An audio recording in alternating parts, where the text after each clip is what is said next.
Olá, seja bem-vindo à sua TV Câmara. Eu sou Márcio Chaves e esse é o programa Novos Pares. Espaço para você conhecer um pouco mais da história daqueles que fazem parte deste Poder Legislativo, daqueles que por aqui passaram e deixaram a sua contribuição para a cidade de Cubatão. Hoje conosco o vereador Serjão do Karatê. Serjão, seja bem-vindo, é um prazer tê-lo conosco aqui no Novos Pares.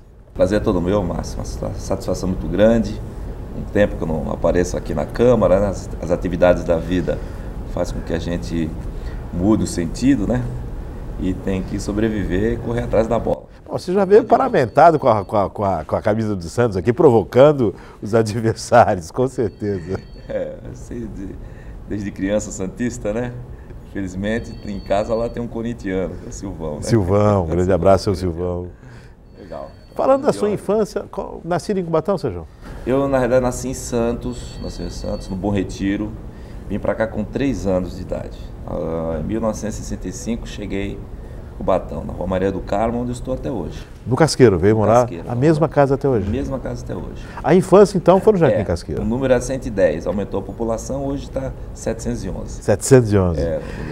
Sua infância ali no Casqueiro? Sempre no Jardim Casqueiro. O que você recorda dessa infância, Serjão? Bom, naquela época, garotinho, só tinha futebol no Casqueiro, né? A gente jogava no campo do Bandeirantes, aquela molecada. E há uns 10 anos de idade, mais ou menos, surgiu o Karatê no Casqueiro, né? A única modalidade diferente. O que tinha de atividade diferente era o Karatê? Tinha o pessoal da capoeira que também participavam lá, mas eu resolvi ir pro Karatê, aos 10 anos de idade. Estudava nas escolas? Sim, estudei na escola, no Colégio Jardim Casqueiro, que hoje é o Nóbrega, no Nóbrega, e o Ortega.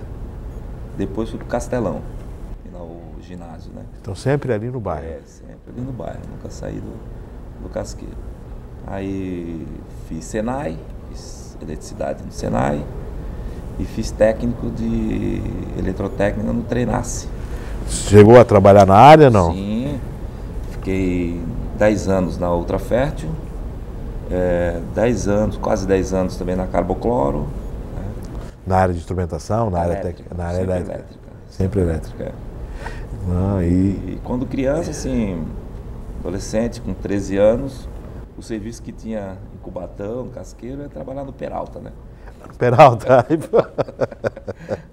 Peralta. Então foi funcionário do Peralta também? Trabalhou no supermercado? Do Peralta. Trabalhei lá na loja do Casqueiro e no depósito central, onde é hoje Justiça do Trabalho, né? Isso, Justiça do Trabalho ali do lado. Mais do lado. E uma infância difícil? Infância de batalha, né? Porque meus pais, minha mãe e meu pai era aposentado por invalidez, né?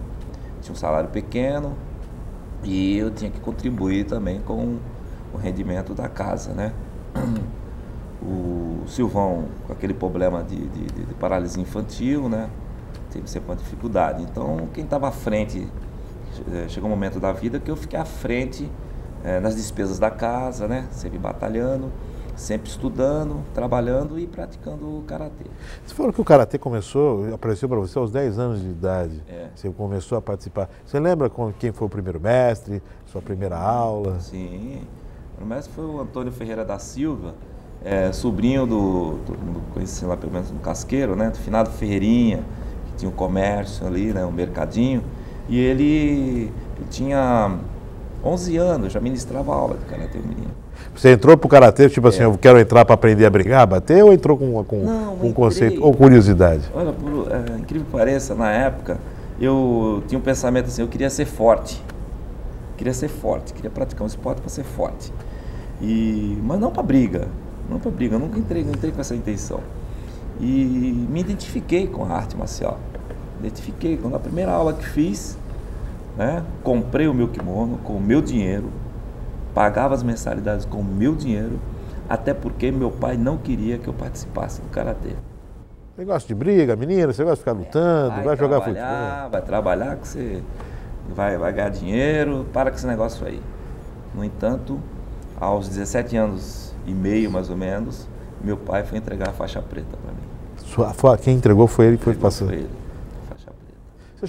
Você chegou a ser campeão? Sim, várias vezes. Eu, campeão paulista, acho que eu tenho uns 25 títulos paulistas. Isso com quantos anos foi o primeiro O título? título foi aos 16, 15 anos. Inclusive, foi homenageado agora no Campeonato Paulista, que teve lá na Arena Santos. Eu fui o primeiro atleta da Baixada Santista a conquistar um título paulista. Dedicado você então, era Sim, muito dedicado. Sempre treinava. Eu acordava mais ou menos 20 para as 5 da manhã para correr, né? Para dar tempo de fazer atividade física e trabalhar. Acordava sempre muito cedo para cumprir o teu horário, a tua carga horária de treinamento. Treinamentos, porque não tinha esse negócio de balada, de sair sexta-feira, sábado, domingo para ir curtir, muito pouco. Porque tinha responsabilidade, né? Você começou no Casqueiro. E a sequência do seu trabalho com Karatê? O professor, a gente chamava o professor Toninho, né? Antônio Ferreira da Silva, ele teve um problema na coluna, garotão, e parou na prática do Karatê. Eu era um dos mais graduados naquela ocasião. Eu assumi a academia. Eu assumi a academia na faixa verde. Só que na faixa verde eu não poderia dar aula. Então, eu tive que ir para o Shinzato, para Santos, para o mestre, lá na Matriz. E lá, o mestre me avaliou e me promoveu para roxa. E me autorizou, me deu um diploma, um certificado para que eu pudesse dar aula na faixa roxa. As aulas daqui. Depois peguei a faixa marrom, e isso com 16 anos que eu comecei a dar aula, né? E aos 17 peguei a faixa preta e já assumi a academia. Aí eu já estava com uma certa bagagem de competição. Já tinha sido campeão? Já tinha sido campeão várias vezes. Quando eu te falei, título paulista deve ter uns 26. Brasileiro oficial, tem uns 15, 16 por aí. E 3 sul-americanos, ganhei 3 sul-americanos. Aqui no Brasil foram 2 e um no Paraguai. 2. Depois ganhei 3 pan-americanos.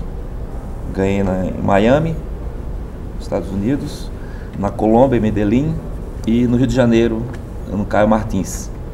Você competiu até com qual idade? Com quantos anos deixou de competir?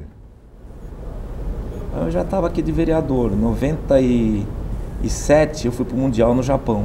Eu estava como vereador aqui ainda. Então parei em 97, em 99, assim eu já... E o ensinamento do Karatê para você? Você acha que... Maravilhoso. As artes marciais, diz o presidente da Confederação Brasileira de Karatê, o esporte das artes marciais forma e não deforma. É importante porque você tem uma filosofia de vida, até porque na prática você vai se tornando um cara mais tranquilo, uma pessoa mais tranquila, respeitador, não pensa em confusão, de briga, porque você sabe a força que tem, até porque a prática do Karatê é um treinamento contínuo, né, de construir um corpo forte e um espírito equilibrado. Esse é o principal fundamento das artes marciais. Então a paciência já se torna uma virtude que te acompanha. Sim. Desde o início do Karatê. Você evitar os problemas, confusão.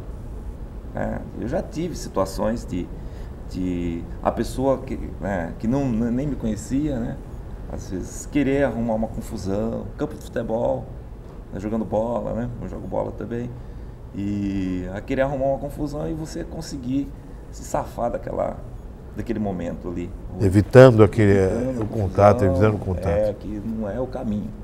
Isso que eu passo para os meus alunos há 39 anos, vou fazer 40 anos que estudo aulas agora. Essa tua caminhada no Karatê te levou à política? Te iniciou na política, não? Sim. Na verdade, eu também não tinha aquela intenção de entrar no mundo político. Quem me incentivou, porque eu era muito conhecido dentro da cidade, porque eu estava no auge, ganhando muitas entrevistas, televisões e rádio, manchete de jornais, foi o saudoso Jorge Barbosa. Jorge Barbosa. Jorge Barbosa, ele foi no Clube do Casqueiro, onde ministrava aula, e falou, Sérgio, você tem que sair candidato a vereador, você é uma pessoa muito conhecida e tal, né? Daria para você, pode falar, não quero isso, não quero, tá bom assim, se precisar a gente apoia, ajuda, não, mas você tem projeto, você tem um grande conhecimento dentro da área esportiva. Aí eu fui. Em 92 foi a minha primeira campanha política, né? E tive uma votação até expressiva na época, eu não consegui ser eleito. E na época quem foi eleito do partido foi o Pedrão Ferro Velho e o nosso amigo Zé Gonçalves, que estava aqui, né? Nós conseguimos fazer 2 vereadores na época. Passarelli foi o prefeito, né? E os 2 foram eleitos. Durante esse período você continuava no karatê? Sim. Você era atleta da cidade, não? Fui atleta na cidade por um período, mas assim, Cubatão sempre foi um celeiro de atletas, porém não dão suporte para os atletas da cidade. Eu era um deles. Eu era da seleção brasileira e não tinha nenhum apoio assim efetivo da cidade.